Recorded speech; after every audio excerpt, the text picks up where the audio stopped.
Hey everyone, me Kevin here. The New York Times got a hold of a draft of the proposal and the outline, and without further ado, let's just get right into what the heck is going on with the next stimulus plan. We've got a lot to cover in this one, so we're just gonna go line by line on this. By the way, I just posted a video showing you exactly how much YouTube paid me in May.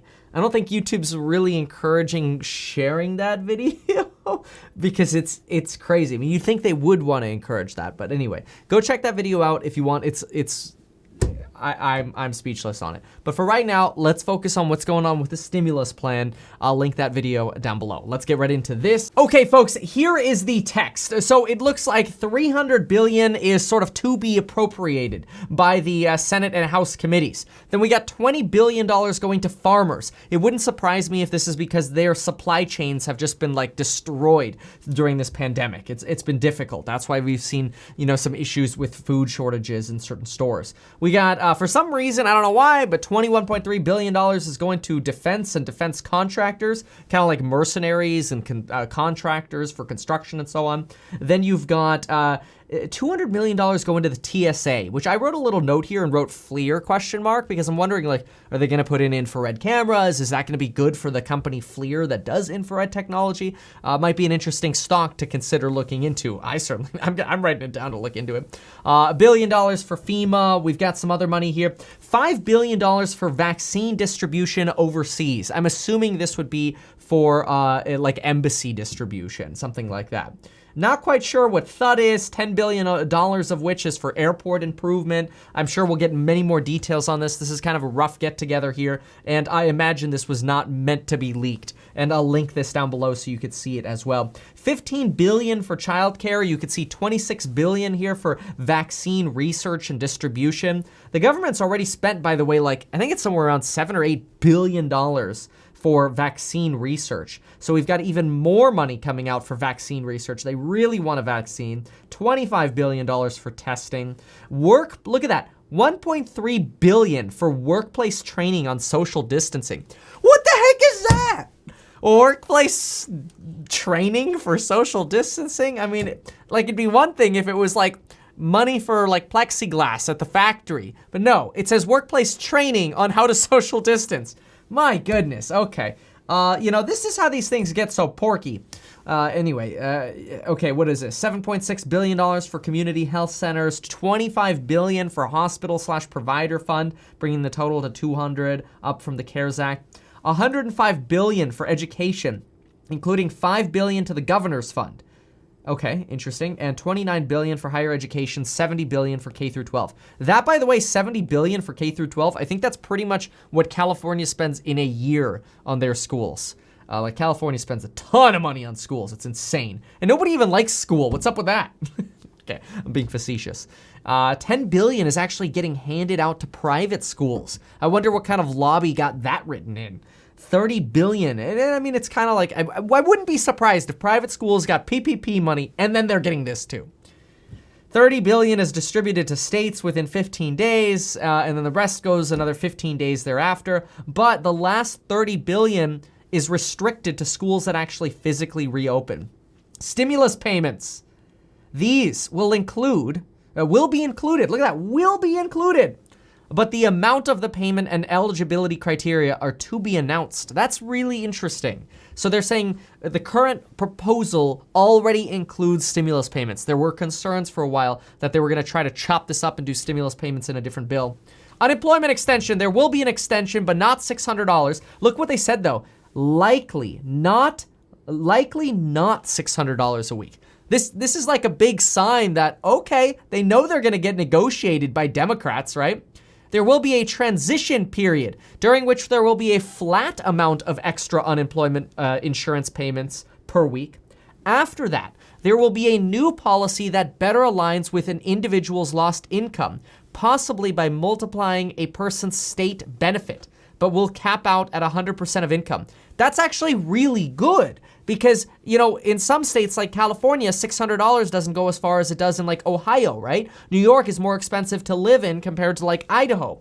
So the state benefit is already kind of scaled to generally what people need for a percentage of wage replacement. So having maybe like a 2x on what the state pays you might give somebody in California $900 a week in a Fed boost if they did 2x, right? And somewhere around $500 as a boost in Florida. So it'd kind of scale. I doubt they'll do 2x, especially since they say it'll cap out at 100% of income, which is probably going to be somewhere no more than a total of $500 per week. At least that's what Republicans are talking about.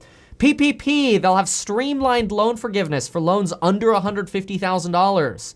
That's great because the loan forgiveness app, the first one they came out with was like 13 pages long. Then they came out with a shorter one that was 3 pages long, and it was so complicated for a lot of people. Look at this. Intermediate forgiveness process for loans under $1 million. Okay, fine. I thought it said immediate, but it says intermediate. Second round of PPP loans for businesses under 300 workers. That's down from 500 within the SBA size threshold, blah, blah, blah, blah, blah. But your income has to be down 50% from last year. Forgiveness will be expanded. Oh, this is good. Forgiveness will now also include certain supplier costs, operating expenses, and damage caused by rioting. Whoa, that's interesting. So you can actually get a PPP loan that's forgivable to fix damage caused by rioting. That's really interesting. There will be a more generous calculation for farmers. There are also a new working capital loan. Oh, what's this? Wait a minute. What is this? There is also a new working capital loan for businesses. So this is a loan, so you would have to repay this as an alternate to a second round of PPP.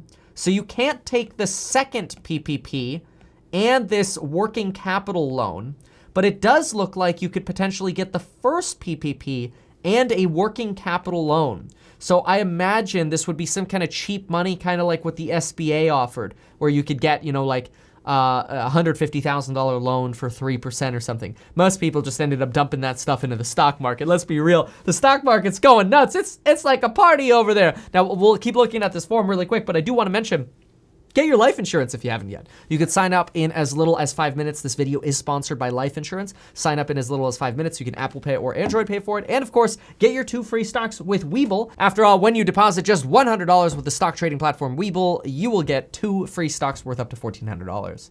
Okay, healthcare, finance, Medicare Part B premium will not increase in 2021. Good.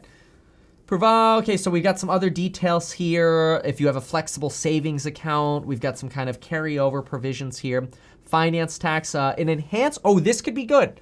An enhanced employee retention credit. Enhanced usually just means more money. So that's good. So we'll see what that means for small business owners. Tax deductions for employer purchases of testing PPE and other supplies. Increasing business meal deduction from 50% to 100%. Whoa, what does that even have to do with the pandemic? There's another bailout for businesses in here. I'm telling you, this country is all about bailing out people who have businesses, assets, or real estate. So, well, I guess we can all go out for lobster because we're writing it all off. Jeez, man. Deductions for employee. So I don't understand why they have a thing in here about deductions for purchases of testing or PPP equipment. Like, why would those not be deductions anyway? So I guess we'll find out more detail on that. Liability, exclusive protection for businesses, nonprofits, schools, medical providers, medical professions. This is the text. This is actually really, really interesting, this text here, in my opinion. I don't know what's interesting to you. I'm sorry I'm imposing what's interesting on you. I just want to get through this. So it says here, to prevail, plaintiffs must show. So if somebody's going to sue somebody, they have to prove 2 things. Number 1, they have to prove that somebody was either grossly negligent or, which grossly negligent is hard to prove in court, I think. I'm not an attorney. But that's hard to basically say somebody was just like intentionally like trying to cough in your face almost. That would, I think, be an example of grossly negligent. Again, I'm just a dude on YouTube, okay? Or then you have these following 2 criteria that you could sue under. The person you're trying to sue engaged in willful misconduct. So they kind of did something on purpose, but maybe not intentionally. I don't know. Maybe they forgot to refill the hand sanitizer because they were counting the money in the till. And violated relevant public health guidelines. So maybe they ran out of hand sanitizer You told them about it. They were too busy putting money in the till, and they weren't wearing their mask. And then you would have to prove that. Jeez, that's a really strict provision. And then they have simple negligence is not enough. You would need to be grossly negligent. Gosh, I couldn't even come up with an example of that. Maybe the hand sanitizer example is, or like coughing in somebody's face, like, oh, I'm sorry, I sneezed, it came over me. I was totally negligent, but I was simply negligent. It was an accident. Maybe that's what that is, where grossly is like, I want you to get sick. You want me to cough some more? Like, I could see that being grossly negligent, right? That's almost malicious.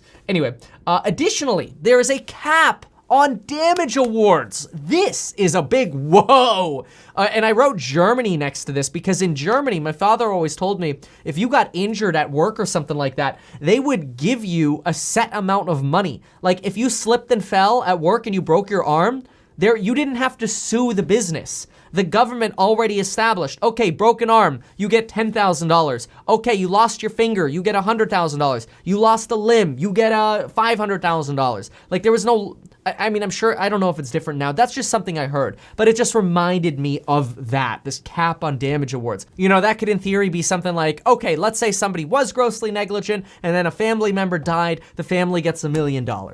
I have no idea. That's just an example of what a cap on damages might be. Okay, state and local government. Oh my gosh, this is ridiculous. Look at this, look at this.